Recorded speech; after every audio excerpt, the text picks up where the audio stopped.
All right. Well, welcome, folks, to Carvis Twig's Bird of the Day. Of course, it's a spooktacular. So the type of bird that we do, well, there's really only one type of bird we could possibly do, right? I mean, it's a special event. It's Halloween, so we gotta do a spooky bird. So, of course, we're doing a corvid. Which corvid? Well, seems like a type of raven is best fitting. So, today's bird of the day is a raven. What kind of raven? Well, this time we're going south of the border, but also north of the border, near the border of the United States and Mexico. Today's bird of the day is named after a region that a dog was also named after. That's right, it's the Chihuahua raven. Look at this little Chihuahua raven. He's kind of looks like a crow, doesn't he? Yeah, the Chihuahua raven kind of looks like a crow. Let's learn a little bit about the Chihuahua raven. Well, they are 17 to 21 inches long, which is more the size of an American crow than a common raven, with a 40 to 43 inch wingspan, weighing about 15.6 to, so yeah, about 1 to 2 pounds. You know, not quite 2 pounds, but, pound to pound and a half. Chihuahua. That's right, Bentai. You drink some water.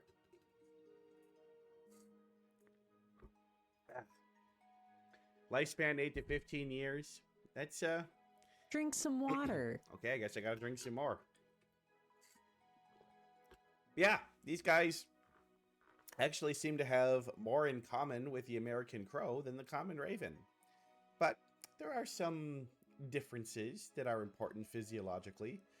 Their tail, especially in flight, is more wedge-shaped than it is the fan-shaped that you would see on a crow. Their beaks are broader and rounder. They do have the more guttural caw, the ah, rather than the ah. And, they got longer feathers on top of the beak. But, from a distance, it'd be easy to confuse the two. As you can see, as I was saying, they are around the border. So you're going to find these as far north as Colorado and even up to Nebraska a little bit there. But they're mostly going to be concentrated around the Rio Grande River, going all the way down into Mexico. Not quite into Mexico City, but, in the Chihuahua state of Mexico. Quite common, hence their name. So yeah, kind of a southwest bird. Of course, they are a pastiform in the Corvidae family, the best family. And Corvus cryptoliegus. I like crypto when it comes to animals, like cryptozoology. Not so much other types of crypto. Sorry, coffee crow. Not the good kind of. Oh, thanks for the head pat, Bon. Now, these guys, they usually mate for life. Usually at around 1 year old, they will try to find a mate, and they do most of their mating through displays, like flying around, doing these little flight rituals, doing barrel rolls. But then also they'll, male find a female and be like, hey, let me preen you a little bit. And they've seen to, mated pairs will, rub their beaks against each other. They'll, just do little things of physical contact. Just do nice little things and be like, hey, I like you, and I like what you're doing, Most clutches are going to be 5 to 6 eggs, but sometimes it's only 3, but has been seen with many as up to 8. The female is going to do most of the incubating, while the male is going to go bring her food, go find food, bring it back to the nest. That's typically what happens during incubation, but sometimes she'll leave the nest and the male will take over, but it's mostly the female. But once the babies are born, both parents take pretty much equal care in making sure those babies are fed and taken care of. But they kind of do it, they kind of stake out their own little territories when they do it, but they're usually not too far away from other Chihuahua ravens. Usually within earshot, so that if there are predators nearby, one Chihuahua raven can alert the others in the nearby area that, hey, something dangerous is happening here, and they will kind of work together to ward off any predators that may be in the area. And you may be wondering, like, well, what kind of predators might they face? Birds of prey are their biggest threats. So owls, hawks, falcons, um, some of those bigger birds that would like to snatch a baby crow or some crow eggs. And that's who they're mostly going to be fearing.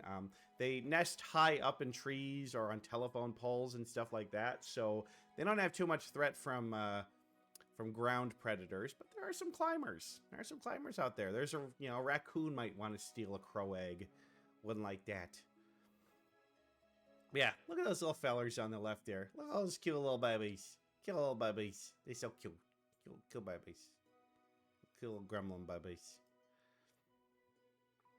Now, one thing about the Chihuahua raven is that common ravens will usually hang out in smaller flocks of, like 3 to 12. But these guys will hang out in flocks of up to 100. Hundreds of Chihuahua ravens hanging out with each other, which can be more typical of, American. Like, these guys almost have more in common with the American crow than the common raven, but they are still classified as a raven. But, where's the line? It's a blurry line. It's a blurry line. They're all in the Corvus genus, the best genus.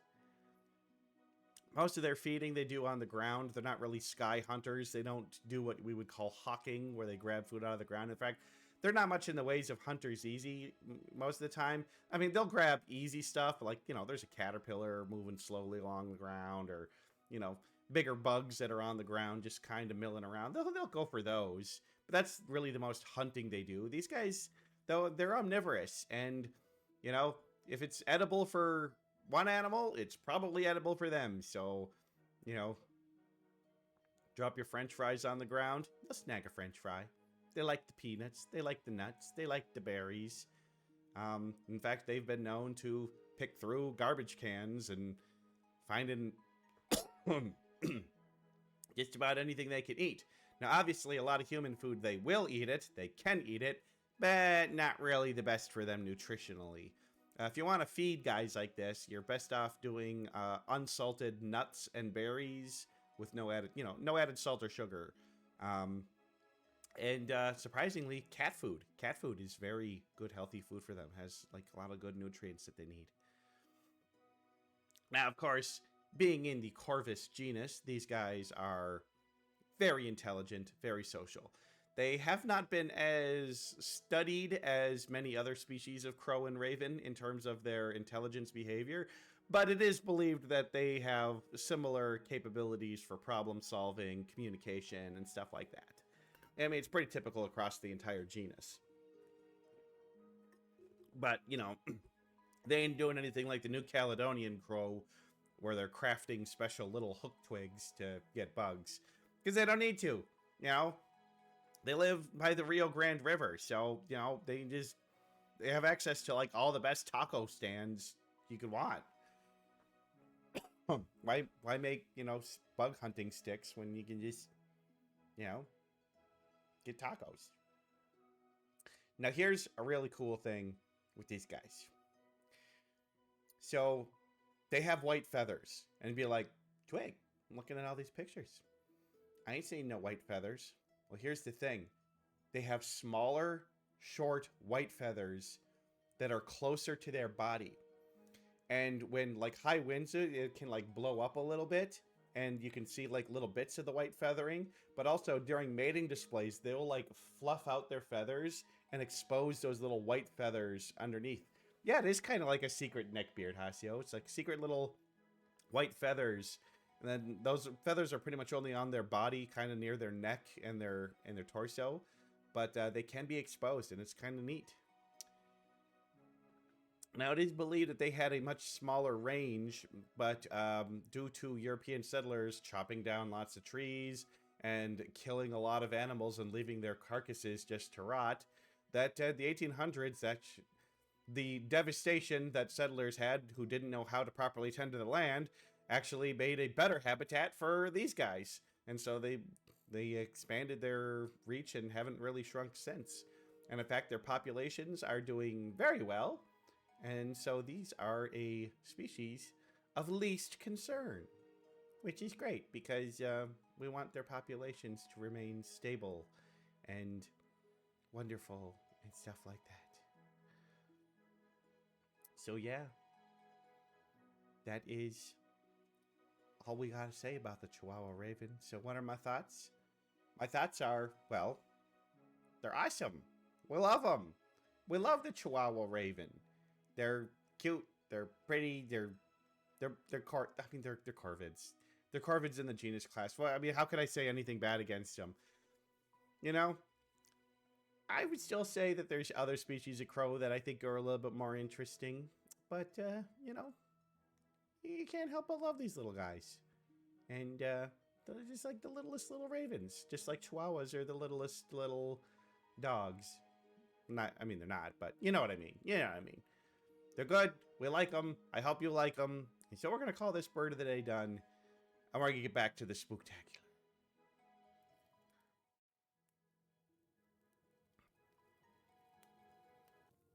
Okay. Well, we got through from the darkness much more quickly than I thought we would. And the next planned segment doesn't start for another half hour.